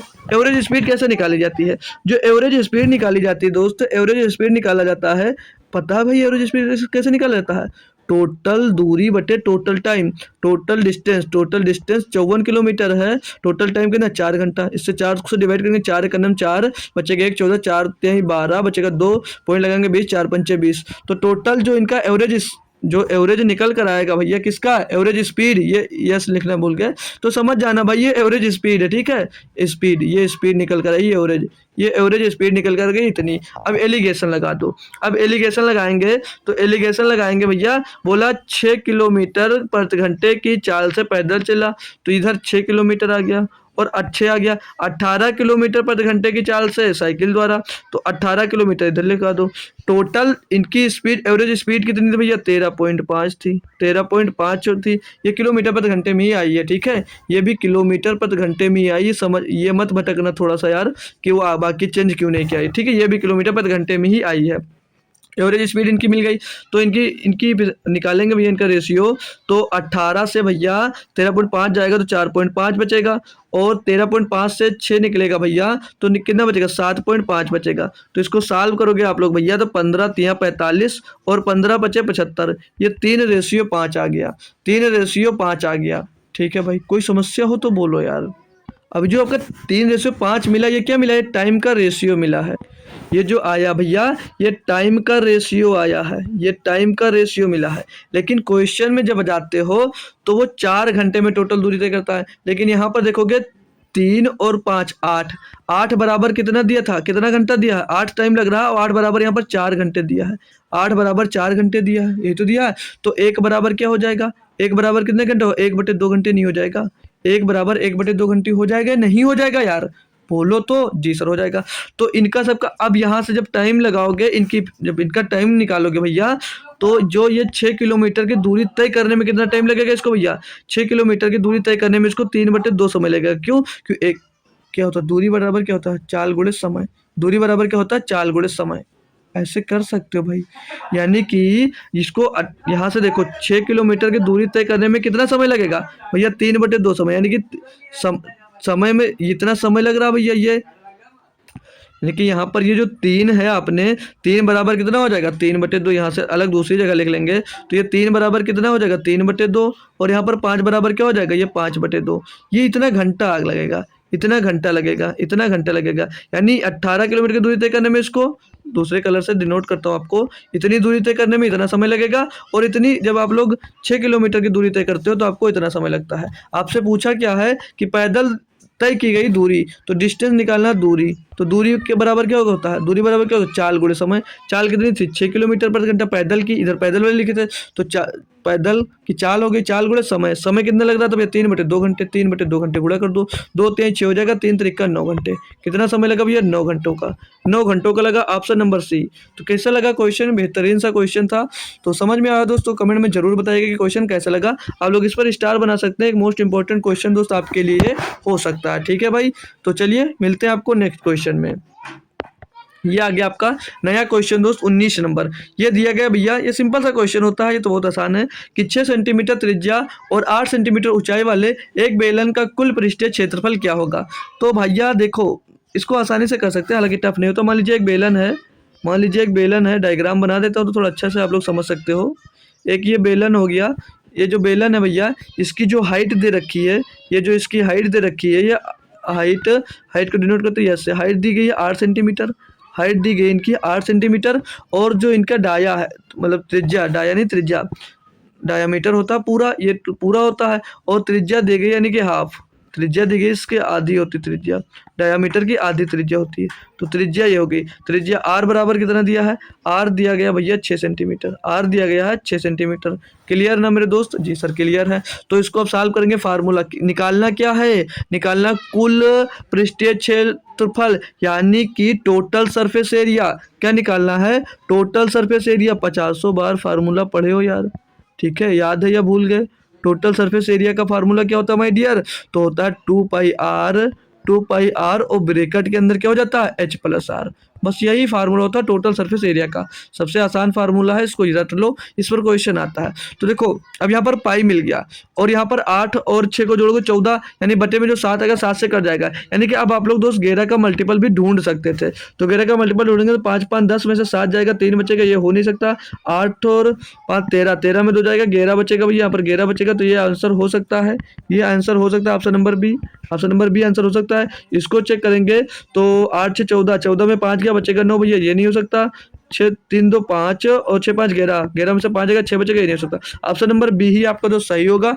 चलिए अब क्वेश्चन पे भी आ जाते हैं कैसे किया जाएगा। तो ऑप्शन से भी करना सीखो यार, क्योंकि पेपर अब आपके नजदीक आ गया है। तो 2 गुणे पाई, पाई का मान है 22/7, पाई का मान है 22/7 भैया, पाई का मान दिया 22/7, गुणे में त्रिज्या कितनी है भैया 6 सेंटीमीटर। और जब अंदर आते हो, जब आप लोग अंदर आते हो H+R यानी कि 8 + 6 कितना हो जाएगा 14, 14 लिख दो भैया। तो 7 दूनी 14, 7 दूनी 14, 22 दूना 44 और 6 दूनी 12, 44 गुणे 12, तो 12 चौक 48 का 8 चला जाएगा 4, 12 चौक 48 और 4 52, 528 सेंटीमीटर स्क्वायर भैया इसका क्या हो जाएगा, कुल सरफेस एरिया हो जाएगा, total surface area. Option number यहाँ पर बी ही दोस्तों सही जवाब हो जाएगा। क्वेश्चन कैसा लगा ये आप लोग जरूर बताइएगा कमेंट बॉक्स में। चलते हैं भाई लोग हम नेक्स्ट क्वेश्चन की ओर। नेक्स्ट क्वेश्चन सिंप्लीफिकेशन का दिया गया है, लेकिन सिंप्लीफिकेशन का भी कह सकते हो आप लोग, एक बेहतरीन क्वेश्चन आपको मैंने दिया है। तो एक बार लिख देता हूँ, आप लोग उसी पर भागना मत, लास्ट क्वेश्चन है बस भाई, ठीक है। तो जब इतनी देर रुक गए तो अब लास्ट में मत भाग जाना, ठीक है, मेरा दिल तोड़ के मत जाना भाई, ठीक है, क्योंकि इतनी देर से मैं लगा हुआ हूँ आपके लिए।